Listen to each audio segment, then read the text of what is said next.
प्यारे बच्चों, एनसीईआरटी कक्षा 10 गणित में आपका फिर से स्वागत है। आइए आज देखते हैं प्रश्नावली 1.2 का सवाल नंबर 3। 2 तक लगा दिए थे, उसमें भी जो ना समझ में आया हो तो कमेंट में आप बता सकते हैं, तो उसको हम समझा देंगे। वैसे नियम जो बता दिया उसी के आधार पर सवाल लगेंगे, आगे लगाइएगा। तो क्वेश्चन नंबर 3 देखिए, लिखा है अभाज्य गुणनखंड विद द्वारा निम्नलिखित पूर्णांकों के एचसीएफ और एलसीएम ज्ञात कीजिए। तो जो पूर्णांक नीचे दिए गए इसके एचसीएफ, महत्तम समापवर्तक और लघुत्तम समापवर्त ज्ञात करना है। तो आइए चलते हैं सवाल नंबर 1 पे। सवाल नंबर 1 जो हमारा दिया हुआ है उसमें दिया गया है 12, 15 और 21 का एलसीएम और एचसीएफ ज्ञात करना है। तो देखिए 12 के अभाज्य गुणनखंड क्या होते हैं? 2 दूना 4 तियाँ 12। इसी प्रकार से 15 के अभाज्य गुणनखंड क्या होते हैं? 15 के होते हैं 5 × 3, 5 तियाँ 15। इसी प्रकार से 21 के अभाज्य गुणनखंड क्या होते हैं?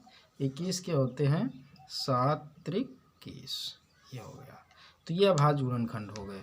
अब इसका हमें एचसीएफ ज्ञात करना है। तो हम बता चुके हैं आपको, एचसीएफ ज्ञात करने के लिए इसमें जो समान अपवर्त है वही जो है एचसीएफ है। तो देखिए इसमें 3 मिल रहा है आपका कॉमन सब में, तो 3 आपका क्या हो गया? एचसीएफ हो गया।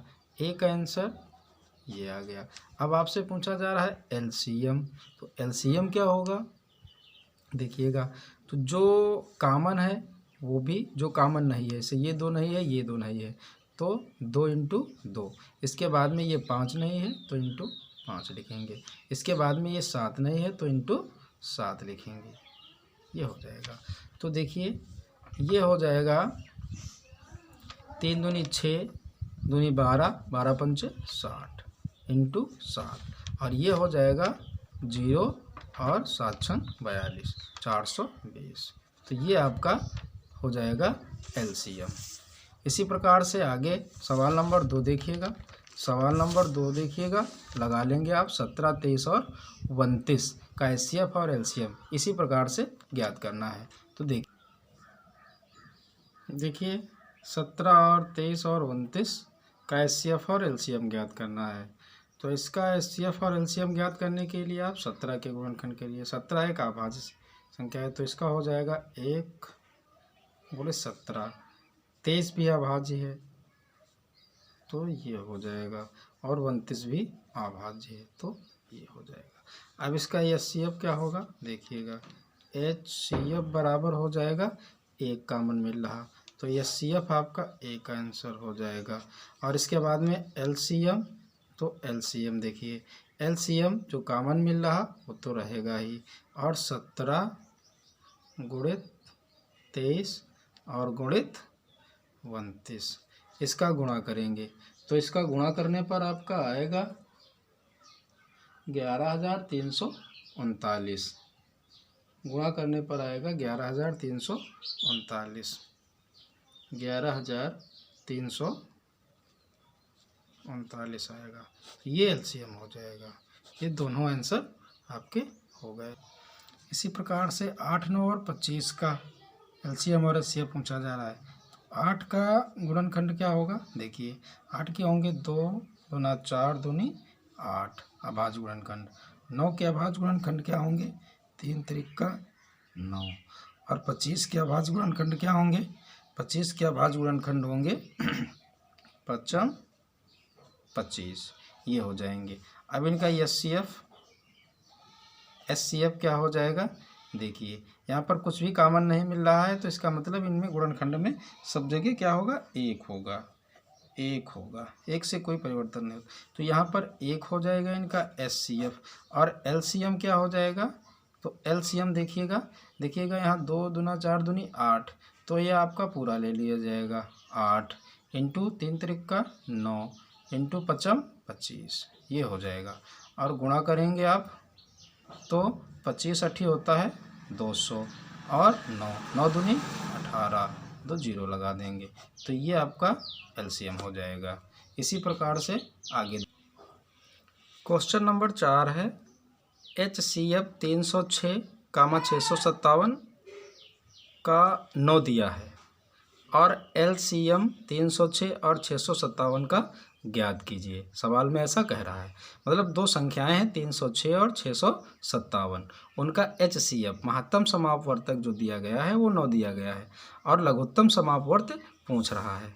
तो देखिए इसको कैसे हल करेंगे।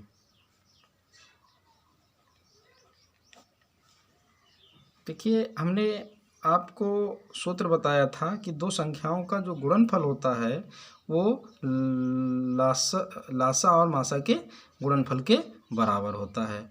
तो यहाँ पर दो संख्याएं आपको दी गई हैं,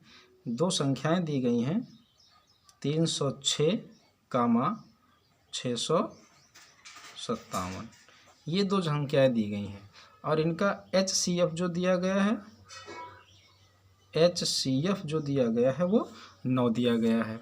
हमसे पूछ रहा है क्या, LCM। क्या पूछ रहा है, LCM बराबर क्या, ये पूछ रहा है। तो हम जानते हैं कि LCM गुणित HCF बराबर होता है दो संख्याओं के गुणनफल के बराबर। दो संख्याओं के गुणनफल के बराबर होता है। तो देखिए यहाँ पर आपको LCM निकालना है, तो लिखेंगे LCM और इंटू HCF का मान दिया गया है 9, तो HCF हो जाएगा 9 बराबर दो संख्याओं का गुणनफल। तो दो संख्याएं कौन सी दी गई हैं, दो संख्याएं आपको दी गई हैं 306 और 657, तो हो जाएगा 306 इंटू 657 हो जाएगा। हमें ज्ञात कर रहा है LCM, तो LCM बराबर हो जाएगा 306 इंटू 657, ये हो जाएगा और बटे में चला जाएगा, ये 9 गुणा कर रहा उधर इधर भाग करेगा, तो 9 से काट दीजिए, 9 एक कम 9 और 9 सती 63 बचा 2 और 9 त्रिक 27। अब इसका हम जब गुणा करेंगे तो हमारा LCM आ जाएगा 306 और इंटू 73, तो हमारा आ जाएगा, गुणा करेंगे तो 22,338 आएगा, 22,338 आ जाएगा LCM। तो ये आपका आंसर हो गया, ये आपका आंसर हो गया। सवाल देखिए।